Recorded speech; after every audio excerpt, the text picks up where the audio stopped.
Welcome to our second, almost annual talk on being smart on online, especially with social media. This is even smarter.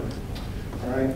So welcome today. I want to try to accomplish three things. One is to just make you aware of more of the stuff that's going on the internet, online, and with social media.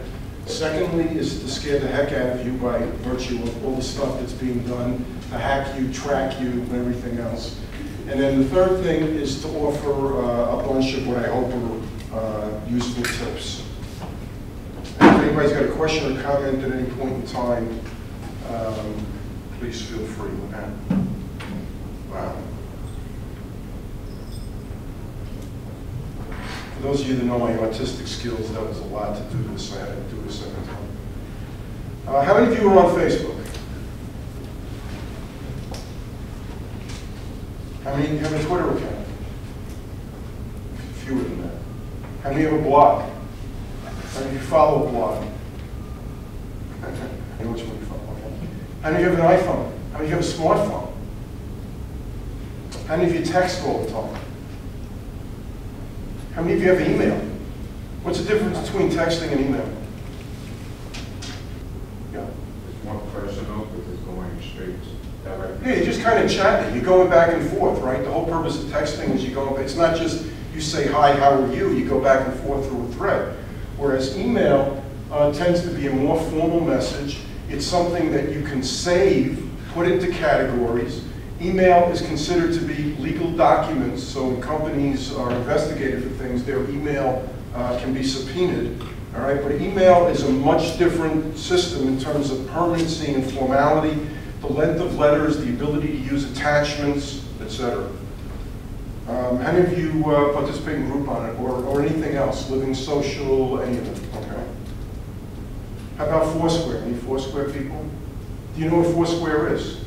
You go to an area and visit a location such as a restaurant, club, or just about anything else. You activate your Foursquare app, which taps into the phone's GPS receiver to get an idea about where you are. The app will pull up a list of locations near you. If your friends also have Foursquare, they can see your updates and keep track of what's going on. How many are on LinkedIn? By the time you graduate Hofstra, you got to all be on LinkedIn.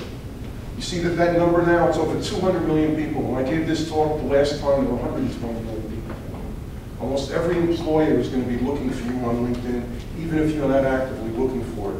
You've got to have a LinkedIn account, and you've got to make it professional looking. It's not the same as Facebook. My Hofstra. Everybody use My Hofstra? I took the blurb right off the website. This secure site provides the Hofstra community with world-class intranet services. What's the difference between the term internet and intranet? Does anybody know that?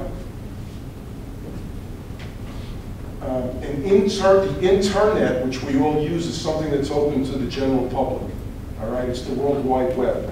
And intranet is something that is a closed network for employees or students or something with regard to an organization or a company. So it's only for those people. So it's an internal type of service, which is what My Hofstra is. And then how many of you ever use Wi-Fi? Okay. So we'll talk some more about the pros and cons of those things in a minute. All right, so do you understand the differences among the platforms that you use? So if you're using all of those things, do you know what they are, how they differ, and why you use each one of them? Because we can really kind of be like Alice in Wonderland and get lost online and never get out. So what are your intentions and goals with each one? So there are different intentions with LinkedIn, with Foursquare, and we need to understand them. We need to understand what has to be bought to buy, download, connect, learn to use the various platforms. Know what you're doing and be selective. So there's so many between apps and accessories that we could get, we could go nuts. We need to be careful. Is it really necessary to have the latest hardware? So here's an interesting phenomenon for Apple. They sold the most iPhones in the fourth quarter of 2012 ever. But part of that was because they sold a lot of Apple iPhone 4, not Apple iPhone 5. Why do you think that was? Why did so many people continue to buy the Apple 4 instead of the 5? How many of you have the 5? All right, so it says, how many of you have the 4? So why haven't you gone to the 5? That's the better way to ask the question. How come you didn't go to the 5? Because it's more expensive than the 4. And? It has the same features. Yeah, so they haven't convinced people that the 5 is significantly better. So it's the real diehards that feel like they've got to be on this 4G network, whatever that is. So that there are a lot of people who have the 4s who are grandfathered in with the unlimited data plans, which they no longer have. It's all tiered. So we don't always have to have the latest thing. We don't have to run out to get Windows 8, Windows 7 is fine. All right, so we as marketers do everything that we can to get you to continuously trade up, resist the urge. Is it really necessary to keep signing up for so many apps? Every one of them has some kind of information stored on your device. Just like on the internet, they leave cookies, which means they track you, right?